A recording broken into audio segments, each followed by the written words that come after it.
Hey guys, today we're making onion dip, but we don't need a box.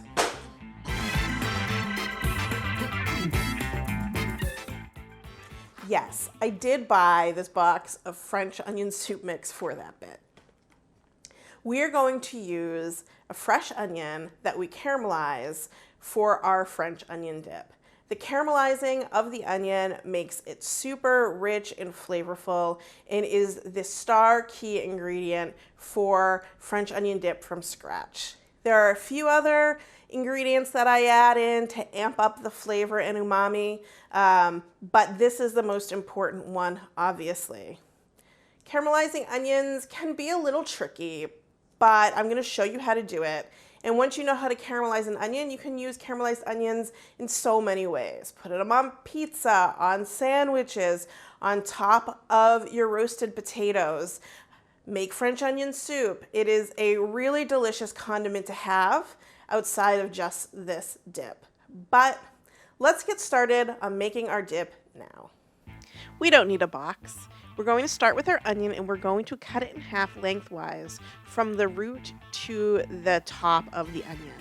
We're then going to cut off the top of the onion and peel it, which is always a little bit tricky, and we're going to do this on both sides of the onion, and then we're going to cut it into thirds and then slice it down like this. Again, on both halves of the onion.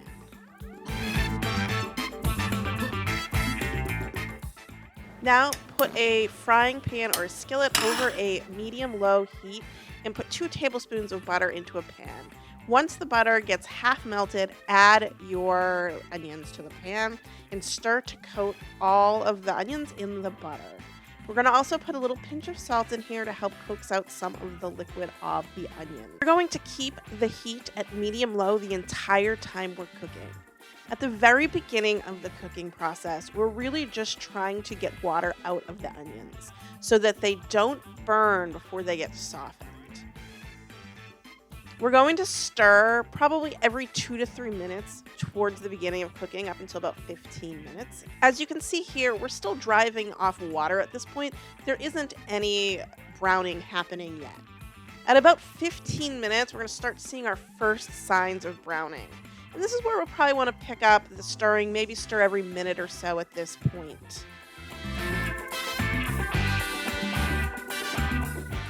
At 20 minutes, there is a lot more browning happening, and we're going to really want to watch and stir even more often for every 45 seconds or so. By 25 minutes, our onions are looking really super brown, and they're pretty close to done at this point.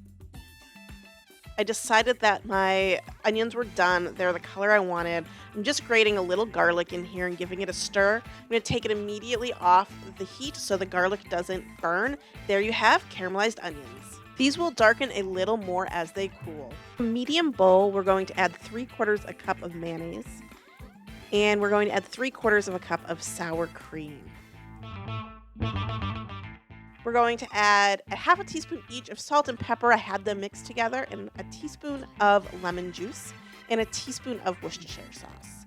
Finally, we're going to take some leaves off, about 5 sprigs of thyme. Now give it a good stir. And let's add those onions. See, they did darken a little bit more as they were resting, and we're going to stir those in well.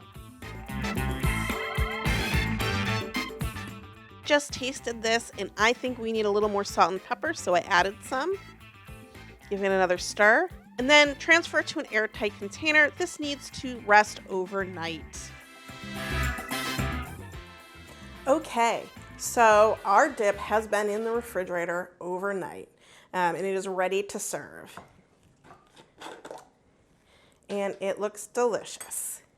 So just to serve it, we're gonna put it in a very pretty little bowl here with some delicious sea salt ruffle chips.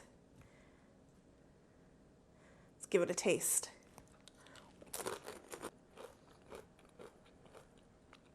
There is nothing like French onion dip from scratch. It is so delicious. Those caramelized onions give the dip such a rich flavor that you cannot get out of a box. The Worcestershire sauce gives a little bit more umami, and that lemon juice kind of balances out the richness with that acidity from the lemon juice. It is delicious. Now, I had another idea for this French onion dip, which is to make a little crostini. So I figured, let's do a little bit of a recipe experiment now. So I'm going to take, I don't know, about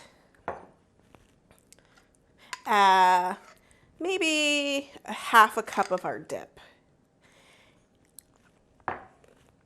And I'm going to mix in some cheese. So I have 3 tablespoons of grated Gruyere and 2 tablespoons of grated Parmesan. And I'm just going to mix this together.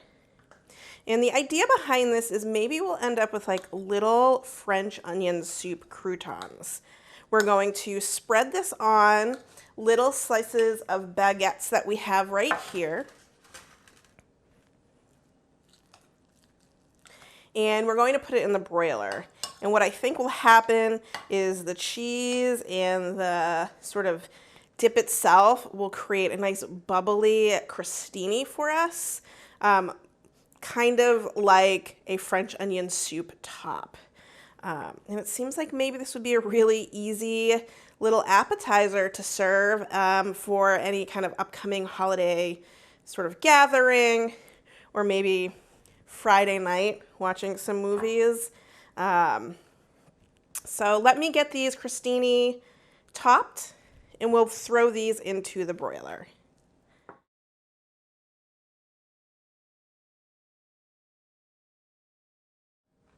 Okay, so we have our little crostini topped. I'm just doing 6 of them because I have no clue how this recipe is going to come out.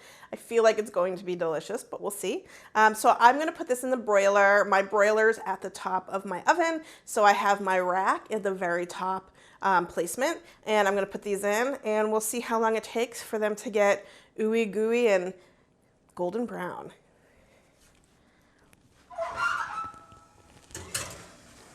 Okay, our crostini are done.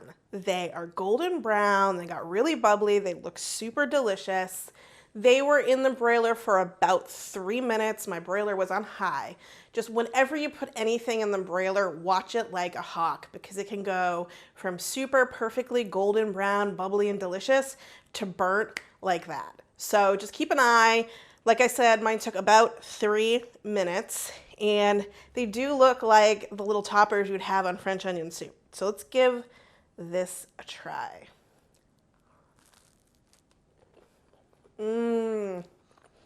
That is amazing. You get the caramelized onion from the dip and the nice creaminess, but also that cheesiness from the Parmesan, the Gruyere comes through.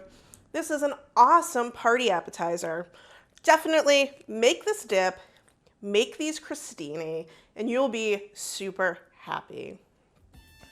I hope you liked this video and this recipe, and if you did, please give me a thumbs up and click that subscribe and bell button to be alerted when I launch a new video. Thanks so much for watching. Now go have some fun in the kitchen.